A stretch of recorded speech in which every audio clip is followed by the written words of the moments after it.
Everyone, welcome back to my channel. आज हम लोग बात कर रहे हैं 2004 के पेपर के बारे में। प्रीवियस ईयर पेपर जो हम लोग पहले डिस्कस कर रहे थे, इसकी हमने 2 वीडियोस देख ली हैं और ये हमारी पार्ट 3 वीडियो है। और इस वीडियो के साथ में 2004 में जितने भी न्यूट्रिशन पार्ट से क्वेश्चन आए थे उनको आज हम कंप्लीट कर लेंगे।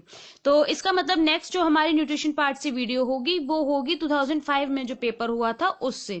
तो आइए देखते हैं आज कौन कौन से क्वेश्चन हैं और कौन किस तरीके के क्वेश्चन न्यूट्रिशन पार्ट से हमसे अभी तक पूछे गए हैं 2004 के एग्जाम में। सबसे पहला क्वेश्चन है, अमाशय के पीछे तथा उदर के ऊपर बाएं कोने में जो बड़ी लसिका ग्रंथि के समान होती है उसे कहते हैं। मैंने आपको डाइजेस्टिव सिस्टम पढ़ाया था, आपको याद होगा। आप इसमें से कौन सा क्वेश्चन इसमें से हमने कौन सी ऐसी ग्रंथि थी जो कि उदर भाग के ऊपर थी बाईं ओर कोने में, और जो बड़ी लसिका ग्रंथि है, इसका आंसर होगा तिल्ली या फिर अग्न्याशय या फिर यकृत या इनमें से कोई नहीं। इसका सही आंसर है तिल्ली, क्योंकि जो हमारा यकृत है, यकृत जो हमारा लिवर है वो दाईं ओर नहीं होता है। अग्न्याशय भी इसका आंसर नहीं है, कोई नहीं इसका आंसर होगा नहीं। तो बचा हमारा तिल्ली यानी कि इसे इंग्लिश में हम स्प्लीहा कहते हैं। ये देखिए, बेसिकली ये हमारे स्टमक के ऊपर होती है। इस तरीके से यहाँ पर आप देख सकते हैं, इसका सही डायग्राम ये आपको देखने को मिलेगा। इसे स्प्लीन कहते हैं इंग्लिश में। अब हम इसके बारे में थोड़ा सा देख लेते हैं। स्प्लीहा या फिर तिल्ली, जिसे इंग्लिश में स्प्लीन कहते हैं, एक अंग है जो सभी रीढ़धारी प्राणियों में पाया जाता है। मानव में तिल्ली पेट में स्थित रहती है। यह पुरानी लाल कोशिकाओं को नष्ट करने का कार्य करती है। आपको मेनली क्या याद करना है, इसका फंक्शन क्या है, क्योंकि इससे रिलेटेड भी क्वेश्चन आपसे पूछा जा सकता है कि इसका क्या काम है। इसका काम है जो भी हमारी पुरानी रेड सेल्स होती हैं, 120 डेज इसकी लाइफ साइकिल होती है, उसके बाद उनको किल करना होता है। तो वो किल कहाँ होती हैं, वो हमारी तिल्ली में, स्प्लीहा में होती हैं। तथा रक्त का संचरित भंडार भी है, ये हमारे रक्त का संचरित भंडार भी होती है। यह रोग रोधक तंत्र का एक भाग है। हमें ये याद रखनी है तीनों ही पॉइंट्स स्प्लीहा से रिलेटेड, कि ये लाल रक्त कोशिकाओं को नष्ट करने का कार्य करती हैं, रक्त का संचरित भंडार है और रोग निरोधक तंत्र का एक भाग है। तो हमें ये तीनों ही पॉइंट्स याद रखने हैं। ये हुआ हमारा क्वेश्चन। उसके बाद हम बात करते हैं क्वेश्चन नंबर 28 के बारे में। ये जो क्वेश्चन है वो आपके पार्ट 1 और पार्ट 2 वीडियो के बेसिस पर चल रहे हैं, इसीलिए यहाँ क्वेश्चन नंबर 28 मैंने मेंशन किया है। यहाँ ये बहुत इजी क्वेश्चन है, इसका आंसर बहुत आसानी से दिया जा सकता है। वैसा तंत्र जो भोजन का अवशोषण कर उसे रक्त कोशों के लिए उपयोगी बनाता है उसे कहते हैं। वो कौन सा सिस्टम है जिसके थ्रू फूड को डाइजेस्ट किया जाता है, एब्जॉर्ब किया जाता है और हमारे जो ब्लड सेल्स हैं उनके लिए यूजफुल बनाया जाता है।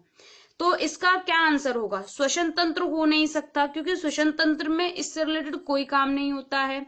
फिर उसके बाद आता है हमारा रक्त परिसंचरण तंत्र। रक्त परिसंचरण यानी कि हमारा जो ब्लड का फ्लो है उसमें इससे रिलेटेड कोई चीज नहीं है, वो सिर्फ बॉडी हमारी ब्लड को एक पार्ट से दूसरे पार्ट तक पहुंचाने का काम करती है। तो बचा हमारा क्या, कोई नहीं और पाचन तंत्र।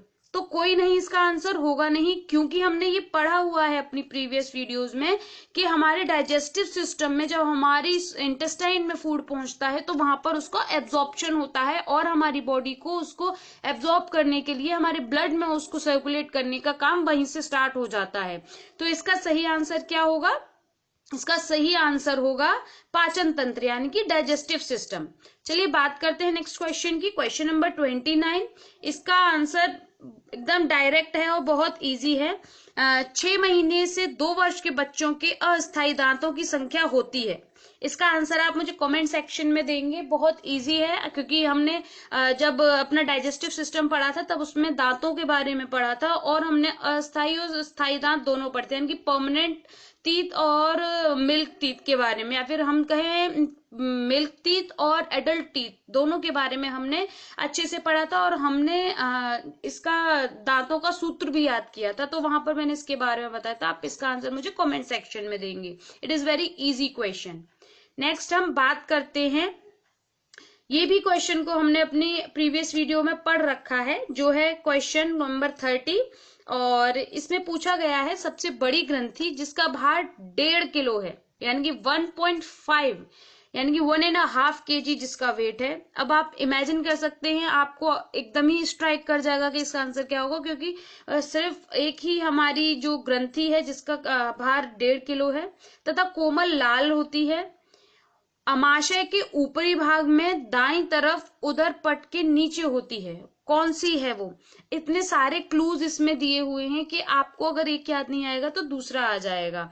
देखिए, जो पित्ताशय है वो 1.5 किलो का बिल्कुल नहीं है, अग्नाशय भी नहीं है, कोई नहीं, आंसर होगा नहीं। यकृत है हमारा, यानी कि हमारा लिवर हमारा 1.5 kg का होता है, जो कि कोमल लाल रंग का होता है, अमाशय के ऊपरी भाग में दाईं तरफ उदर के पट के नीचे स्थित होता है।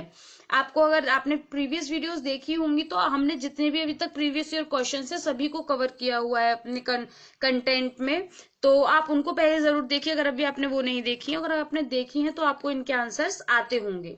नेक्स्ट हमारा क्वेश्चन है, एंजाइम जो पके स्टार्च को मोल्टोज में बदलता है तथा लार में रहता है। ये भी हमने अपने डाइजेस्टिव सिस्टम में पढ़ा था कि हमारा जो डाइजेशन है फूड का, सबसे पहले आपके बकल कैविटी से स्टार्ट हो जाता है, आपके मुंह से शुरू हो जाता है, वहां पर लार होती है। लार में कौन सा एंजाइम होता है? लार में होता है टाइलिन नामक एंजाइम होता है, जो कि पके हुए स्टार्च को मोल्टोज में चेंज कर देता है। तो बस आपको यहाँ यही बताना है। फिर नेक्स्ट हमारा आता है, श्वसन तंत्र में निम्नलिखित में से कौन सा गलत है। थोड़ा सा ये ट्रिकी क्वेश्चन है, मतलब इन्होंने जो ऑप्शंस दिए वो थोड़े से ट्रिकी दिए हैं, आपको इसको बड़े ध्यान से देखना होगा। सबसे पहले नास, ग्रसनी और कंठ, ये हमारे श्वसन तंत्र यानी कि हमारे रेस्पिरेटरी सिस्टम में आते हैं। चलिए आते हैं ये। फिर है श्वसन नली, श्वसनी फेफड़े, ये भी आते हैं। फिर ऑप्शन सेकंड दिया है उपयुक्त सभी और कोई नहीं। तो आपको क्या आंसर लगता है, क्या यहाँ उपरोक्त सभी आएगा? अगर उपरोक्त सभी आएगा तो कोई नहीं वाला भी इसमें आंसर आ जाएगा। तो इसमें आपको क्या करना है, आप इसमें ये वाला आंसर सिलेक्ट नहीं कर सकते हैं, क्योंकि आप अगर आप उपरोक्त सभी करेंगे तो कोई नहीं होगा। और इसमें इन्होंने सही सही पूछा है कि कौन सा गलत है, तो आपको आंसर बताना है आंसर नंबर 4, क्योंकि उसमें ये नहीं होता है, इसीलिए इसका आंसर होगा आंसर नंबर 4। क्योंकि उपरोक्त सभी करने से आपके हो जाएगा ये वाला ऑप्शन गलत, और ये भी होते हैं हमारे पार्ट, और ये भी पार्ट होते हैं हमारे श्वसन तंत्र में। तो सही आंसर होगा आंसर नंबर 4, तो आपको ये याद रखना है। चलिए नेक्स्ट हम क्वेश्चन बात करते हैं, क्वेश्चन नंबर 33। श्वसन क्रिया 1 मिनट में होती है। यहाँ बात हो रही है श्वसन क्रिया। हम बेसिकली 2 टाइप के क्वेश्चन इस पर पूछे जाते हैं, तो श्वसन क्रिया की दर कितनी है और हमारी एक हार्ट बीट की रेट कितनी होती है। तो यहाँ पर दोनों के ही आंसर आपके ऑप्शंस में दिए हुए हैं। देखिए 72, 18, 50 और कोई नहीं। तो कोई नहीं आंसर है नहीं, मैं पहले ही ये बता देती हूँ। फिर उसके बाद बात आती है कि यहाँ क्या पूछा गया हमसे, श्वसन क्रिया और हार्ट बीट होती है एक। जो हार्ट बीट का आंसर होता है वो होता है 72। अगर आप काउंट करने की भी कोशिश करेंगे अपनी श्वसन क्रिया को, अपनी ब्रीथ को, तो 50 टाइम्स नहीं हो सकती है। तो इसका सही आंसर है आंसर नंबर 2, यानी कि 18 टाइम्स। 1 मिनट में हम 18 बार श्वास लेते हैं, यानी कि ब्रीद करते हैं। We breathe 18 times in a minute, ये इसका सही आंसर होगा। फिर है क्वेश्चन नंबर 34। जब किसी कारण से फेफड़ों तक ऑक्सीजन नहीं पहुंच पाती है, O2 इज ऑक्सीजन, ऑक्सीजन नहीं पहुंच पाती है तथा ऊतक को ऑक्सीजन नहीं मिल पाती है, तो उस स्थिति को कहते हैं, उस स्थिति को क्या कहते हैं बताइए। देखिए बेरी होगा नहीं, क्योंकि बेरी जो है हमारी डेफिशिएंसी डिजीज है। एनीमिया भी हमारी डेफिशिएंसी डिजीज है। लकवा भी नहीं होगा, क्योंकि ऑक्सीजन जब नहीं हमारी बॉडी में पहुंचती है तो एस्फीसिया नामक रोग हो जाता है, एस्फीसिया नामक रोग हो जाता है, ये हमें याद रखना है।